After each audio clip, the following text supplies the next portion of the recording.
Se amargas tristezas da vida curvarem-te a fronte em dor, e vendo a esperança perdida, caíres nas mãos do temor.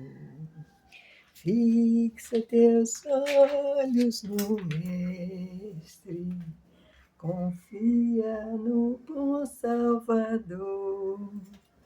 Fruirás na luta terrestre maravilhas do seu doce amor.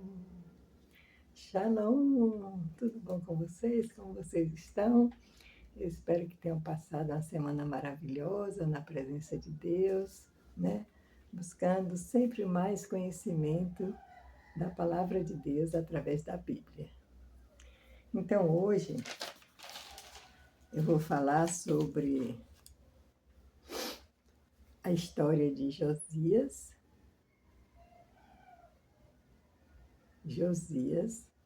Daniel e os bereanos. O que tem a ver, né? Essas três histórias e o que nós podemos aprender dessas histórias. É bem interessante. Então, Josias é rei em Israel. Esse está lá no livro de 2 Reis, capítulo 22. Vocês podem estudar sobre essa história. Josias, o avô dele era Manassés, que reinou em Israel. Depois do avô dele veio Amon, que era seu filho. Depois que Manassés morreu, Amon passou a reinar. E depois Josias. O que é que acontece? Tanto Manassés, seu avô, quanto o pai fizeram o que era mal aos olhos do Senhor. Eles fizeram coisas terríveis, levaram o povo do Senhor a pecar, fizeram coisas horríveis. E Josias passou a reinar. Então, Josias mandou que reparassem, né? Fizessem uma manutenção no templo. Naquela época era o templo de Salomão, né? Que fizesse uma manutenção no templo. E aí, quando os responsáveis pelaquela manutenção estavam lá, eles acharam a Bíblia, que era o Velho Testamento. Então, eles mandaram a Bíblia para Josias. E aí, quando Josias tomou conhecimento das coisas que estava escrito na Bíblia, Josias ficou apavorado. Apavorado. Por quê? Porque ele viu que tudo que estava sendo feito lá, né, em Israel, não era do agrado de Deus. E segundo o que ele leu na Bíblia, né, viriam as consequências por causa disso. Então ele ficou apavorado, rasgou suas vestes, né, mandou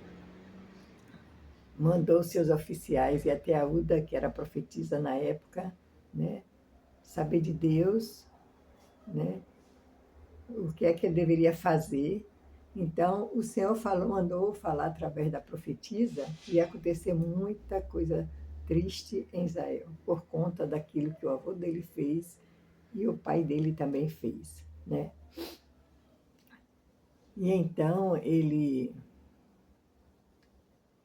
passou a tirar tudo de triste que eles tinham né, que o avô e o pai tinham feito, desmanchou os altares, eles tinham colocado no templo coisas que era de Baal, que não era de Deus. E então o Senhor mandou dizer a ele que durante o reinado dele, ele não ia ver nada das coisas terríveis que aconteciam em Israel, porque ele se converteu, porque ele, né, procurou agradar a Deus. E depois dessa história, o que é que tem mais? Daniel, o povo estava terrível em Israel, e o Senhor mandou, né? Aí o rei da Babilônia veio, porque isso tudo Deus deixou escrito quando ele né, através de Moisés, que enquanto o povo estivesse obedecendo a ele, que nada ia acontecer a seu povo, que eles estão protegidos, né, porque eles estavam obedecendo. Mas quando eles viravam as costas para Deus e iam para Baal, aí eles se tornavam inimigo de Deus. E aí vinham as coisas terríveis, né, que o Senhor falou que aconteceria se eles não ouvissem Deus.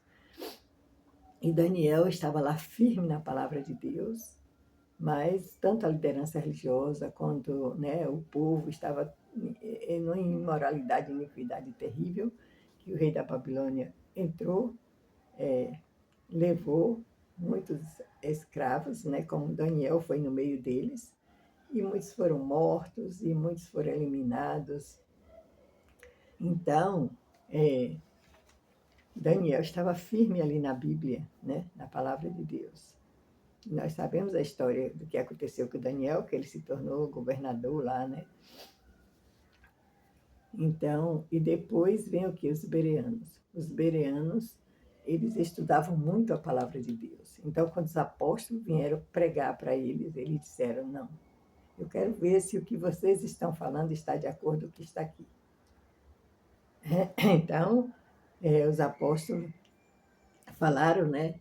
E ele reconheceu que os apóstolos estavam certos, que Jesus Cristo era o Salvador, e eles passaram a seguir Jesus Cristo. Eles não se deixaram, eles não foram enganados pelos fariseus. Por quê? Porque eles estudavam a palavra de Deus, eles estudavam a Bíblia, né? Então, o que é que tem a ver essas três histórias? O rei Josias, né, adquiriu depois que leu a palavra? O que é que Daniel adquiriu por ficar fiel à palavra? E os bereanos? O que é que tem em comum essas três histórias? Eles tinham autonomia espiritual.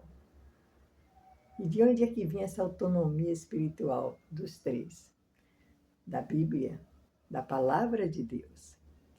E aí eu pergunto, e é diferente para nós hoje?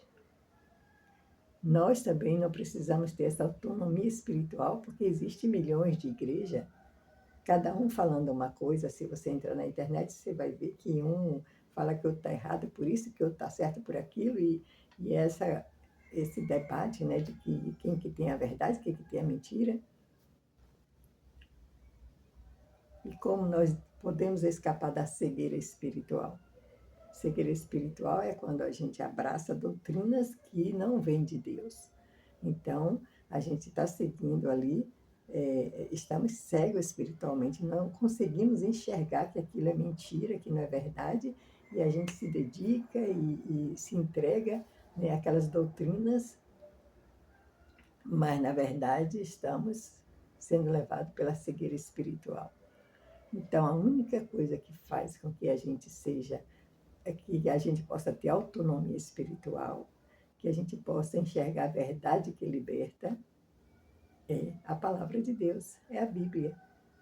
Se a gente se manter firme nos ensinamentos de Deus, na palavra de Deus, e caminhar nesses mandamentos, ninguém vai nos enganar. Ninguém vai nos enganar. Quando vierem com doutrinas falsas, mentirosas, você vai chegar, olhar na Bíblia e vai ver que aquilo é mentira e não vai ser assim. Foi para os bereanos, assim foi para Daniel, assim foi para Josias depois que ele leu a Bíblia, né? Então, este livro, né, a Bíblia, que é a verdadeira, o Senhor fala na sua palavra, né? Meu povo perece por falta de conhecimento da Bíblia, da sua palavra. Então, qualquer um pode enganar, né? Quantas doutrinas mentirosas estão sendo aí, né, passadas para os filhos do Pai Celestial aqui na Terra, levando eles a sofrimentos, a coisas tristes, e eles achando que estão seguindo Deus, né? E por que cai nisso? Porque não tem o conhecimento da verdade, que é a palavra de Deus e que é a Bíblia. O adversário sabe que sem esse conhecimento é muito fácil ele enganar os filhos do Pai Celestial aqui na Terra. É muito fácil, né? Então, quanto mais a gente estuda e a gente aplica na nossa vida, mais conhecimento a gente vai adquirir, mais entendimento. Então, quando vierem doutrinas mentirosas, né? Porque, gente, cada um que abre, eu já falei isso para vocês, cada um que abre um grupo religioso tem a sua visão. E às vezes aquela visão dele não está de acordo com o que está na Bíblia, né? E muitos abrem um grupo religioso pensando só em dinheiro, pensando só no dinheiro do dízimo para enricar, né? Para se tornar poderosa. Então, como a gente vai escapar disso tudo? Estudando a Bíblia. Se você é uma pessoa que está dentro da igreja, então você tem que estudar a Bíblia para saber se esses ensinamentos que você está recebendo está correto. Se você é uma pessoa que está fora da igreja, se decepcionou com a igreja, né, e saiu, não fique sem a igreja é a Bíblia. Continue estudando, continue aplicando em seu lar, continue guardando os mandamentos e vocês vão adquirir o conhecimento que liberta, a verdade que liberta, né? E se você está procurando uma igreja, estude a Bíblia, faça como os bereanos, estude bem. E quando você chegar no grupo que você for conhecer, né, que geralmente a pessoa vai conhecer, você vai comparar o que está sendo ensinado com o que está na Bíblia. Porque muita gente vai para a igreja pela emoção. Aí chega lá, vê bateria e aquela todo mundo pulando e cantando e feliz, não sei o quê. Aí você, pão, ai, eu gostei daqui. Aqui é o meu lugar. Mas você não sabe a doutrina que está sendo ensinada ali. Se vai te levar mais próximo de Deus ou vai te afastar de Deus, né? E hoje a gente sabe que existe um grande comércio, né? Um grande comércio com a palavra de Deus. Essa semana vazou um vídeo aí, né? Uma pastora falando que ela não ia, convidaram ela para pregar em igreja e pagar R$ 2.000. E ela falando que ela não aceitava, porque ela foi em outro lugar e pagaram R$ 3.000, que era para eles, né? Para quem convidou ela pensar bem que tinha mais alguns meses pela frente e que 2.000 não seria suficiente para ela. E o Senhor diz, de graça recebei, de graça dai, né? Mas, enfim, tem muita coisa triste aí no meio, né, dos grupos religiosos e para que a gente possa realmente saber, né, se estamos sendo enganados ou não, temos que ter o conhecimento da Bíblia. Não tem outro caminho a não ser ter o conhecimento da Bíblia, né? E é maravilhoso quando a gente segue realmente os ensinamentos do Senhor, porque a nossa vida vai florescer. O Senhor fala isso, né? Não tem como, gente, a gente andar com Deus e andar com sofrimentos, com coisas tristes, com passando dificuldade financeira, passando. Não, quando você chega, tudo bem. Você chega, né, cheio de problemas, com dificuldades. No momento que você aceitou a palavra, no momento que você aceitou seguir ao Pai Celestial, então, este caminho tem que te levar mais próximo de Deus. A chegares a mim, resistir ao diabo, ele fugirá de vós. Esse caminho tem que te levar mais próximo de Deus, né? Mas se isso não está acontecendo, você vê sua vida ali, ó, dando voltas e não desenvolve em nada, então procura ver a doutrina que você está sendo, né, os ensinamentos que estão passando para você para ver se é correto ou não, né? E é assim que a gente vai adquirir o quê? Autonomia espiritual. Quando a gente passa realmente a fazer, né, a vontade de Deus. Através da Bíblia você vai conhecer, né, o que é que agrada a Deus, o que é que não agrada, e passar a seguir, né? E se você está com Deus, claro, nós passamos por problemas, dificuldades, mas sabemos que vamos resolver, porque Deus tem solução para todos os problemas. Eu não tenho dúvida disso. E eu deixo isso em nome de Jesus Cristo. Amém. E até o próximo vídeo.